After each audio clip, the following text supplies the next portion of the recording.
सुदामा जी काशी में रहते थे, परम विद्वान थे। एक बार इन्होंने सभी विद्वानों को पराजित कर दिया तो काशी के राजा काशी नरेश, इनका मंत्री था वज्रमणि, उस मंत्री ने अपने राजा से कहा कि आपके राज्य में एक बहुत विद्वान ब्राह्मण है जिसका नाम है सुदामा, अगर भगवान काशी विश्वनाथ की सेवा उनके द्वारा की जाए तो उससे अच्छा कुछ नहीं होगा। तो राजा के राजदूत आए, सुदामा जी से कहा कि आप भगवान काशी विश्वनाथ के मंदिर की पूजा स्वीकार कर लो। सुदामा जी ने कहा मैं पुजारी नहीं बनूंगा, हम पुजारी नहीं बनेंगे। क्यों? अगर हम पुजारी बन गए धन की लोलुपता आ जाएगी हमारे अंदर, हमारे अंदर कृपणता आ जाएगी, इसलिए हम नहीं बनेंगे। मना कर दिया।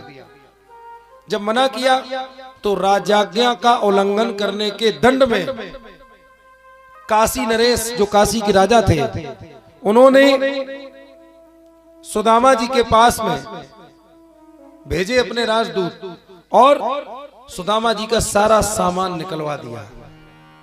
ज्यादा था ही नहीं, सुदामा जी का निकलवा दिया सारा सामान। एक बात ध्यान रखना, जो विद्वान होता है भले ही उसके पास कुछ भी ना हो, लेकिन वो स्वाभिमानी बहुत होता है। कोई भी विद्वान हो। सुदामा जी को बड़ा खराब लगा कि देखो इसने अपने नगर से निकाल दिया। ध्यान से सुन लेना। तब सुदामा जी को क्रोध जब आया कि इसने हमें निकाल दिया, कोई बात नहीं, तब सुदामा जी ने कहा हम इसके नगर में तो रहेंगे ही नहीं, काशी को छोड़ दिया। फिर मन नहीं माना तो उत्तर प्रदेश की भूमि को छोड़ दिया, मध्य प्रदेश की भूमि को छोड़ा, महाराष्ट्र पहुंचे, वहां उस महाराष्ट्र की भी भूमि को छोड़ दिया। फिर उसके बाद गुजरात में पोरबंदर के पास रहे जाकर के। जब सुदामा जी वहां पर रहने लगे तो धीरे धीरे और लोग भी रहने लगे, फिर और लोग रहने लगे, तब उस जगह का नाम पड़ा सुदामापुरी। तो ऐसे वहां पर सुदामापुरी नाम पड़ा।